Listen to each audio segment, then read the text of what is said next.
ازيكم يا بنات، عاملين ايه؟ لو العيد قرب والفلوس قليلة اعملي الحاجات اللي هقولك عليها. في حاجات بطلت اشتريها قبل العيد ووفرت نص مصروف البيت. هقولك النهاردة عن غلطات اوعي تعمليها قبل العيد، دي بتضيع فلوس البيت. حاجات لازم تعمليها قبل العيد فورا وهتوفري فلوس كتير من غير ما تحسي. قبل ما نبدأ هنبدأ بالصلاة على الرسول، اللهم صل وسلم وبارك على سيدنا محمد. لو أول مرة بتشوفيني فأنا أمنية علي ودي قناتي، ما تنسيش اللايك والشير والاشتراك في القناة وتفعلي الجرس على الكل عشان يوصلك كل جديد، واللايك لأن اللايك ده اللي بيرفع الفيديو ويخليه يوصل لأكبر عدد من الناس عشان الكل يستفيد.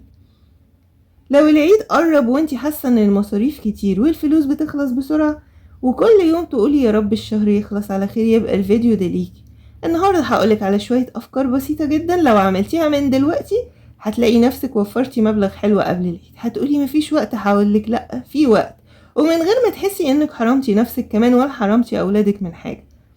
أكبر مشكلة عندنا إننا ساعات بنصرف الفلوس وإحنا مش حاسين. يعني ممكن تنزلي تشتري حاجتين بس وترجعي البيت تلاقي نفسك صرفتي 300-400 جنيه زيادة، وتقعدي تقولي لنفسك أنا جبت إيه أصلا. لكن الحقيقة إن الفلوس بتروح في الحاجات الصغيرة اللي بنشتريها من غير ما نفكر. عشان كده أول فكرة للتوفير قبل العيد هي بلاش لف كتير في السوبر ماركت. السوبر ماركت الكبير ده بصراحة بيخلينا نصرف فلوس كتير. ليه بقى؟ لان كل حاجة بتبقى قدامك وتقدري تشوفيها، غير انك تشوفيها بتقدري تمسكيها. يعني تشوفي الشيبسي اشكال والوان، تشوفي العصاير اشكال والوان، وتشوفي العروض اغراءات جامدة، وتشوفي الحاجات دي كلها شكلها جميل جدا، فتقولي طيب ما اجيب من دي واجيب من دي كمان، وفي الاخر ترجعي البيت وتلاقي الفاتورة طالعة برقم كبير جدا فوق ما انتي كنتي عاملة حسابك. عشان كده لو عايزة توفري يبقى ادخلي السوبر ماركت، هاتي الحاجة اللي انتي محتاجاها واطلعي على طول. عشان كده في كل الفيديوهات بقولك قبل ما تنزلي السوبر ماركت او السوق اي مشتريات انتي نازلة تشتريها لازم تعملي جرد للتلاجة والفريزر ودولاب المطبخ، حتى لو تعمليه بعينيكي عشان ما تجيبيش حاجة تكرريها، حاجة موجودة عندك، وكمان عشان تعرفي ايه اللي موجود عندك وإيه كاتبة قائمة المشتريات بناء على منيو الاكلات اللي انتي هتعمليها. دي بتوفر فلوس كتيرة جدا. واهم حاجة بقى ضبط النفس وانتي جوه السوبر ماركت. انتي حتى لو نازلة بقائمة المشتريات وما مسكتيش اعصابك بقى في السوبر ماركت ممكن تشتري حاجات ملهاش لازمة، فاهم حاجة انك تصممي انك تشتري اللي في قائمة المشتريات. تاني حاجة امشي بقى بورقة المشتريات اللي هي قائمة المشتريات، دي من الحاجات اللي بتوفر فلوس بجد. قبل ما تنزلي اكتبي في الورقة اللي انت عايزاه بالكميات، رز، مكرونة، زيت، جبنة، وبس. وانتي في السوبر ماركت امشي على الورقة بس، ما تزوديش حاجة من دماغك.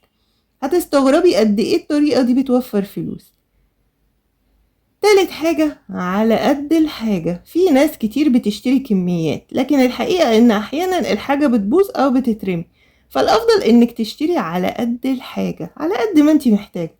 يعني مثلا لو عايزة تعملي سلطة فواكه مش لازم بقى كيلو من كل حاجة، ممكن تجيبي ربع.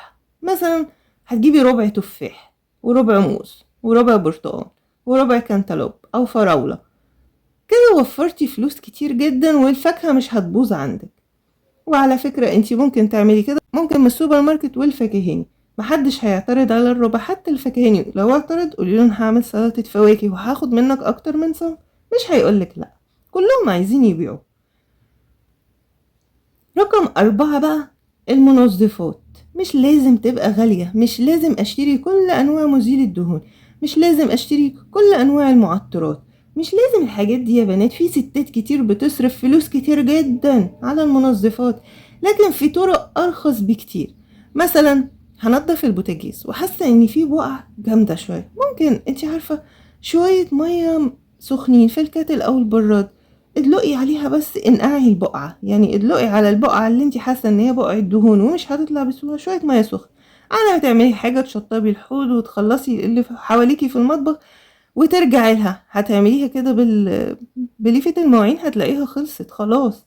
لو لقيتيها معصلجة حطي عليها مثلا خل، ملح، ليمون، وصدقيني هي مش محتاجة اي حاجة، المية السخنة كافية جدا مع ليفة المواعين هتلاقي نفسك خلصتيها. مثلا الكلور بيعقم الارضيات، والصابون السايل السايب، وفي مسحوق باهي يا بنات 2 كيلو مسحوق باهي مع 2 كيلو مسحوق سايب وخلطتيهم ببعض، هتاخدي الريحة والتنظيف من صابون باهي، وكمان هتبقي زودتي الكمية، وده أوفر بكتير جدا. يعني ممكن توفري مبلغ كويس كل شهر من المنظفات. رقم 5، اعملي بقى ظرف التوفير. ظرف التوفير ده هيبقى ظرف صغير كده في البيت وسميه ظرف العيد. يعني ايه؟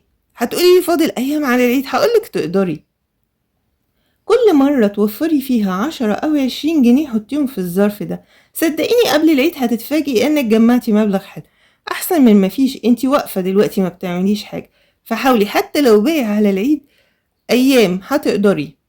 رقم 6، فرحي نفسك قبل ما تفرحي غيرك. طبعا جبتي لبس العيد وتوك العيد وحاجات العيد، هاتي لنفسك طرحة. لو الميزانية خلاص هاتي لنفسك طرحة، هاتي بين الشعر، هاتي توكة، هاتي روج، هاتي كريم، اي حاجة ليكي تفرحي. لو الميزانية خلاص ومش هتقدري تجيبي لبس جديد لنفسك. الست لازم تفرح نفسها شوية، مش لازم الحاجة تبقى غالية، بس ممكن تجيبي حاجة بسيطة. مش عايزة اقولك تجيبي حاجة للبيت وانتي ما تجيبيش لنفسك، لا هاتي يعني البيت مثلا عايزة فازة، عايزة مفرش، هاتي لنفسك والحاجة دي ممكن تتأجل لبعد العيد. لكن الحاجة دي هتفرحك وهتحسسك بجو العيد وتجديد نشاط وتجديد طاقة. صدقيني لو جربتي وجبتي لنفسك حاجة جديدة في العيد هتفرق في نفسيتك جدا. انتي عمود البيت وانتي اللي شايلة البيت.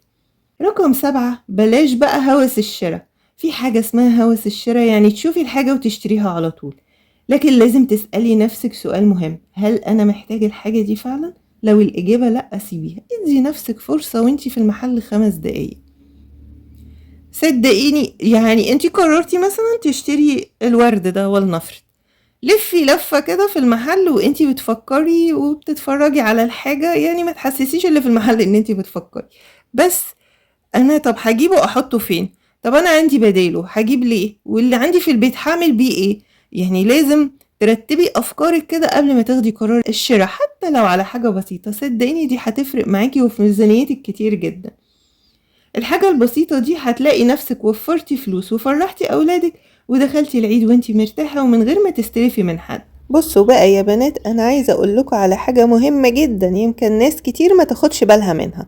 احنا ساعات بنفكر ان التوفير معناه ان البيت يبقى ناقص او اننا نحرم نفسنا من حاجات كتير، لكن الحقيقة لا خالص. التوفير الحقيقي انك تعرفي تصرفي الفلوس في المكان الصح. يعني مثلا بدل ما اروح اشتري حاجات كتير قوي من السوبر ماركت وانا اصلا مش محتاجاها، اشتري الحاجات الاساسية بس والحاجات اللي فعلا هتفيد في البيت. لان المشكلة اننا ساعات بنبقى ماشيين في السوبر ماركت فنلاقي حاجة شكلها حلو او عليها عرض فنقول خلاص هاتيها، لكن لما نرجع البيت نكتشف اننا اصلا مش محتاجينها دلوقتي. وعشان كده انا بقول لكم يعني قبل العيد حاولوا تمشوا بمبدأ بسيط قوي. اسألي نفسك قبل ما تشتري اي حاجة: انا محتاجة الحاجة دي فعلا؟ لو محتاجاها تجيبيها، لو مش محتاجاها خلاص سيبيها. والله الحركة البسيطة دي لوحدها ممكن توفر معاكي فلوس كتير جدا فوق ما تتصوري. وكمان حاجة يا بنات، بلاش نقارن نفسنا بحد. يعني ما ينفعش اشوف حد جاب حاجات كتير للعيد فاقول انا كمان لازم اجيب زيها، والحاجة دي تكون فوق امكانياتي وازنق نفسي واستلف وازم نفسي. لا لا لا، احنا عايزين نقضي عيد سعيد، لان كل بيت ليه ظروفه وكل واحد يمشي على قد امكانياته. المهم ان البيت يبقى مرتاح والولاد يبقوا مبسوطين وانتي كمان تبقي مبسوطة ومش شايلة هم الفلوس، لان صدقوني والله راحة البال دي اهم من اي حاجة. وان شاء الله لو مشينا بالتدبير ده ربنا هيبارك في القليل ويخليه كتير. ما تنسوش تقولولي رأيكم في التعليقات، وما تنسوش اللايك والشير والاشتراك في القناة وتفعلي الجرس على الكل عشان يوصلك كل جديد. مع السلامة.